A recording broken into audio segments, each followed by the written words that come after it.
20 laps set for the final. They're over the bars, ready for the start. Championship on the line too.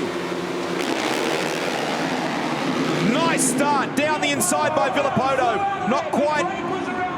Brayton around the outside. He's going to hold on to it. Villapoto. Brayton triples out. Reed's in there too. Oh, and Reed just stuffs Villapoto immediately. Oh, someone's in trouble. That's Villapoto, is it? Was that Villapoto in trouble? He did get turned completely sideways in the sand, but I think whoever ran into him was the one that went down. So he lost a couple spots there. So dream start for Chad Reed. He snuck his way into there. Cooper Webb buried down. Oh! And, well, welcome to Australia. Kyle Peters just getting sent over the berm. Was that Reardon #1 that ushered him off the track? I think they are race-safe guys. They're okay too, which is good news. Brayton leading the way, our championship contender from Chad Reed and Jay Marmont. Kate Mosick, Ryan Villapoto in the fight there as well in behind. Look at Reed eyeing up the number 10, getting closer. The margin was 1 second last time by. It's definitely staying about the same right now, 1.3. So Brayton, that's what you need on a tight track like this. You need just a second so you don't have to protect your lines. Look at this, Webb now getting on the back of this freight train. We've got a ways to go in this final, but remember, Dean Ferris, second in the championship aboard bike 111. He's down in 8th. The man leading the title race, Justin Brayton, is at the front of the field. What a start. Villapoto snuck up the inside as the carnage happened involving Ferris. That's the story, yeah. And then right there, Reardon just says, this is how we ride in Australia, Peters. Welcome, Kyle, welcome. Yeah. G'day, mate. 1.6 seconds now between Brayton and Reed. Brayton is riding out of his skin at the moment, and that's because he senses he can clinch this championship. He might be able to win it. Marmont on bike 20 is third. That's Kate Mosick. Bike 8 behind him. And Webb hasn't made any huge ground at the moment, sitting behind there a little bit. Lee, what you got for us? Well, down here we've got the Shannon shortcut lane. Justin Brayton took it on the first lap. That's why we're seeing that little bit of a gap on Chad Reed. How long is he going to keep his trump card up his sleeve? Will he use it in the next few laps or maybe leave it till later on in the race? But have a look at him up and over this triple here before tackling this left-handed turn. The rut's deep and it's very tricky. Well, that explains, like what we said, how we got that sort of immediate 1 second gap off the get-go, because it's somewhat stabilized around 1.5 seconds.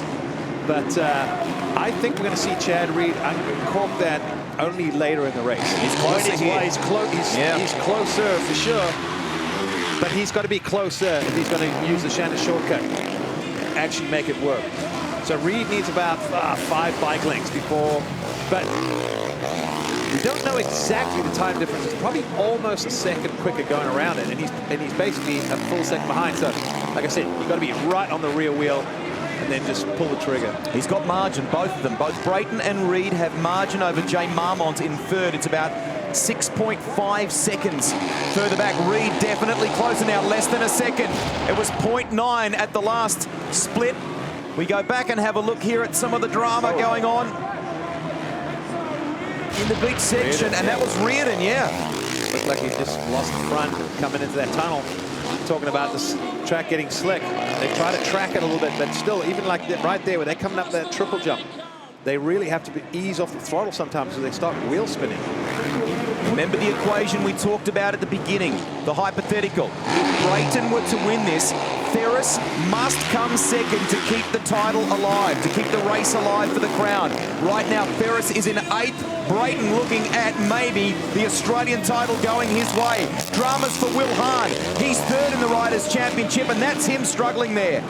Yep, so everything's still working out in Brayton's hands. In fact, even if Reed was to get him, he would still be a 2016 Australian Supercross champion. Lee, what you got for us? Well, boys, I'm deep in the sand section here in the tunnel. I'm trying to catch it while the leaders is just... There goes Brayton, and there goes Chad. It is getting gnarly rough down here, and you should see the braking bumps heading into the left-hander before going onto the woods. Hey, don't get that shirt dirty, mate. He's doing a super job for us there tonight. observations from a guy who's won Supercross, I think, 27 times. So back to Justin Brayton versus Chad Reed.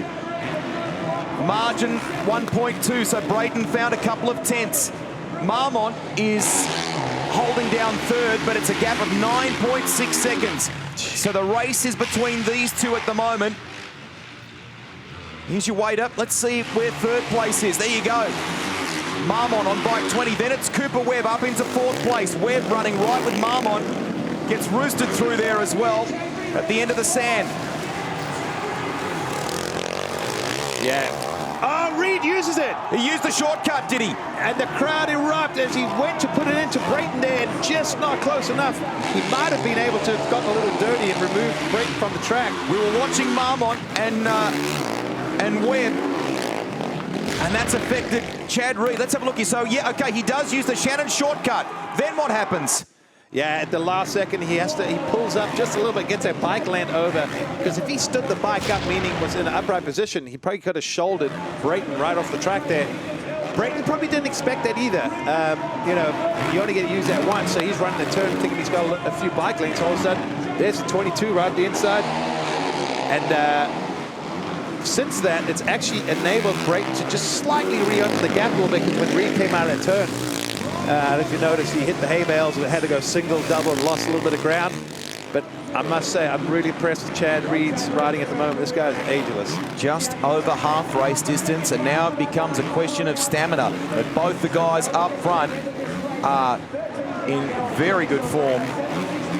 And I got to take my hat off to Jay Marmont. He's been holding off Cooper Webb almost the entire race. So for Jay, I think this will be something we can fly his hat on. Someone used the... Is that Filippoto or Mosig then? One of them used the Shannon shortcut, I think, yeah. Looked like a cowie. Brayton clicks off another lap. Reed still there, lurking. Get a lap traffic coming into play. Was that Todd Waters up ahead of them, or we couldn't quite see which bike it was, so... Chad Reed reminds me of a great white shark right now. He's just surfing the waters. That's Kyle Peters. Time. Yeah, you're absolutely right. We need the soundtrack in the background, don't we? You see Brayton there coming the whoops. Came in a little unstable. Reedy just phenomenal through the whoops as he always is, and closes up the gap a little bit. But I noticed it seems like after the sand section, Brayton pulls away up to about this point, and then from here to the sand section, watch, Reed always just happens to close it up just a few bike lengths. Nice riding by Kyle Peters. I think he used the Shannon shortcut, but stayed out of the way of our lead riders. Good decision. Brayton from Reed. It's 1.1 seconds. Oh, lap traffic.